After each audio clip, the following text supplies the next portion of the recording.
একান্নবর্তীর একটা নতুন ব্লগ এবং একটা নতুন দিনে তোমাদের অনেক অনেক অনেক স্বাগত। ঠান্ডা কিন্তু বেশ পড়েছে, আর এই ঠান্ডার মধ্যে দেখবে প্রত্যেকেরই মনে হয় একটু ভালো মন্দ খেতে।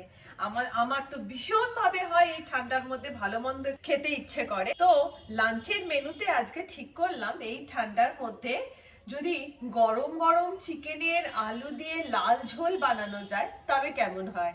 তো তাই জন্য যেভাবে আমার মা আমাকে শিখিয়েছে মুরগির লাল ঝোল, সেই রেসিপি তোমাদের সাথে আজকে আমি শেয়ার করব। তো তার জন্য প্রথমে চিকেনটাকে ম্যারিনেট করে নেওয়া যাক। তো প্রথমে আমি চিকেনটাকে ধুয়ে নিয়েছি, ধুয়ে পরিষ্কার করে এবার এটাকে ম্যারিনেট করব। আর ম্যারিনেশনের জন্য এটাতে আমি দিয়ে দেবো 1 চামচ আদা বাটা, 1 চামচ রসুন বাটা, হলুদ গুঁড়ো ছোট চামচের 1 চামচ মতো, দিয়ে দিলাম বেশ খানিকটা কাশ্মীরি লঙ্কার গুঁড়ো, দিলাম 1/2 চামচ মতো নুন এবং সর্ষের তেল দিয়ে এটা মাখিয়ে নিতে হবে।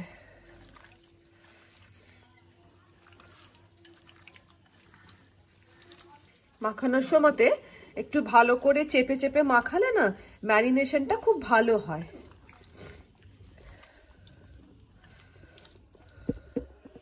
আমার মাখানো চিকেনটা মাখানো হয়ে গেছে, এবার এটাকে আমি ঢাকা দিয়ে 10 মিনিট মতো রেখে দেবো। তো যতক্ষণ চিকেনটা ম্যারিনেট হচ্ছে আমি কড়া বসিয়ে ওর মধ্যে দিয়ে দিলাম হচ্ছে সর্ষের তেল।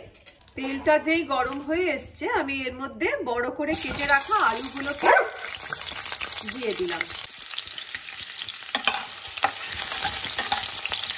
মাংসর মাটনই বলো চিকেনই বলো, যদি আলু দিয়ে করা হয় মাংসের থেকেও আলুটা বেশি যেন খেতে ভালো লাগে।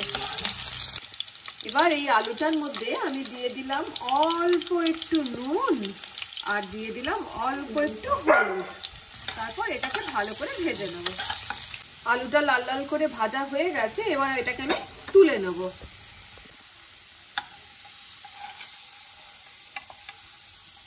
এবার ওই তেলেতেই আমি একটু তেল মিশিয়ে দিলাম, দিয়ে এর মধ্যে দিয়ে দিলাম হচ্ছে 2টো তেজপাতা, আর দিলাম হচ্ছে লবঙ্গ 4টে, এলাচ ছোট এলাচ 2টো, বড় এলাচ 2টো, আর দিলাম হচ্ছে গোলমরিচ, গোটা গোলমরিচ 5-6টা।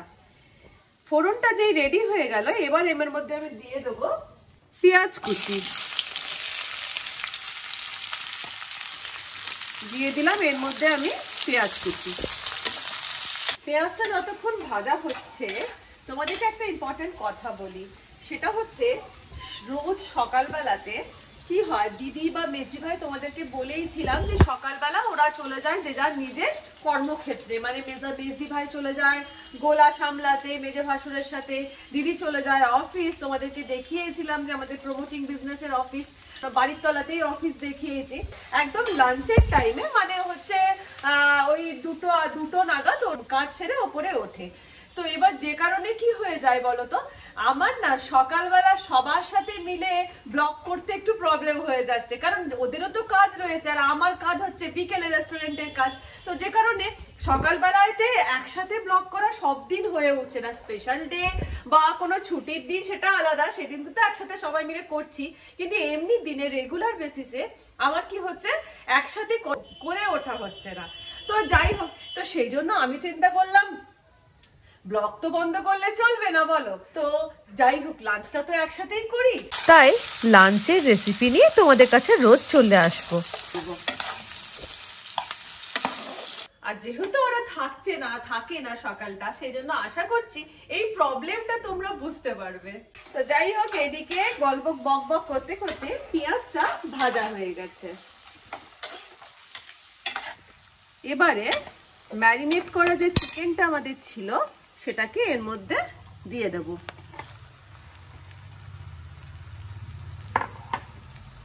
দিয়ে ভালো করে নাড়িয়ে চাড়িয়ে কষাবো।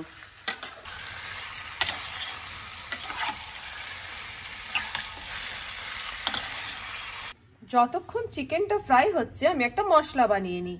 তার জন্য আমি এক গোটা পেঁয়াজ নিয়ে নিয়েছি মিক্সার গ্রাইন্ডারে, পেঁয়াজটা 4 ফালি করে, দিয়ে দিলাম এর মধ্যে একটা টমেটো, দিয়ে দিলাম অল্প একটুখানি আদা, 1 ইঞ্চি মতন আদা, তার সাথে দিয়ে দিলাম আর 5-6টা রসুনের টুকরো, দিয়ে দিলাম 1 চামচ মতন গোটা জিরে, দিয়ে এটার একটা আমি পেস্ট তৈরি করব।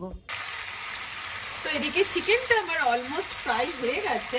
এবার আমি যে পেস্টটা বানিয়ে রেখেছিলাম সেই পেস্টটা এর মধ্যে দিয়ে দেবো, আর তার সাথে দেব শুকনো লঙ্কা বাটা, 4টে থেকে 5টা মতন, ঝালটা যে যার নিজের হিসেবে হবে। তো আমি 4টে থেকে 5টা মতন শুকনো লঙ্কা বাটা দিয়ে দিলাম। এবার এটাকে খুব ভালোভাবে ধৈর্য নিয়ে ফ্রাই করতে হবে বা কষাতে হবে। একটু কষানো হয়ে গেলে তারপর আমি এর মধ্যে কিন্তু নুনটা অ্যাড করব। এখনো তোমরা দেখেছো আমি নুন কিন্তু অ্যাড করিনি। দিয়ে দিলাম স্বাদ মতো নুন, তারপরে মিডিয়াম ফ্লেমে এটাকে ঢাকা দিয়ে আবার আমি কষাতে থাকবো। আর মাংস যত মিডিয়াম ফ্লেমে হবে তত এটা টেস্ট হবে। ঢাকা দিয়ে দিয়ে মিডিয়াম ফ্লেমে, চিকেন থেকে অনেকটাই জল বেরিয়েছে। এবার আমি এর মধ্যে অ্যাড করে দেব ফেটিয়ে রাখা 1.5 চামচ মতো ফেটিয়ে রাখা টক দই।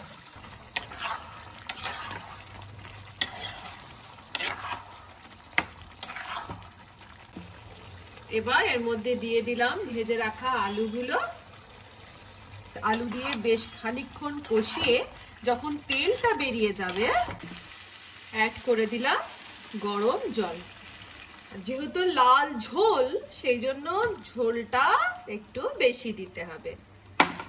দিয়ে এবারে চিকেন এবং আলুকে সেদ্ধ করতে দিতে হবে। লো ফ্লেমে এটা আমি ঢাকা দিয়ে এখন সেদ্ধ করতে দেব, আলু এবং চিকেন। মিনিট 15। মাংস আর আলু এই দুটোই সেদ্ধ হয়ে গেছে। এবার আমি এর মধ্যে দিয়ে দিলাম হচ্ছে 2টো কাঁচা লঙ্কা। এটাতে না খুব ভালো একটা মানে ফ্লেভারটা খুব ভালো আসবে। দিয়ে দিলাম হচ্ছে অল্প 1 চামচ মতন গরম মশলা বাটা, আর তার সাথে দিয়ে দেবো একটু ধনেপাতা। দিয়ে মিনিট 2 চাপা দিয়ে হয়ে যাবে আমাদের চিকেন লাল ঝোল রেডি।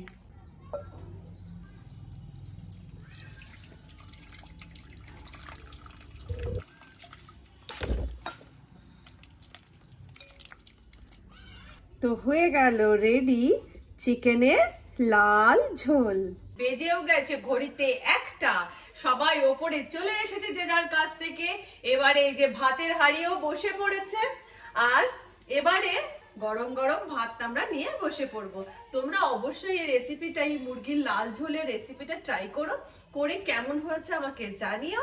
আর যদি ভালো লেগে থাকে তাহলে সেটা অবশ্যই কমেন্ট করে জানাবে। আমি সেটা আমার মাকে কনভে করে দেবো, তাহলে মাও খুশি হয়ে যাবে। তাহলে আজকের মতন টাটা, ভালো থেকো, সুস্থ থেকো, অনেকটা আনন্দে থেকো। আবার দেখা হচ্ছে পরের ব্লগে।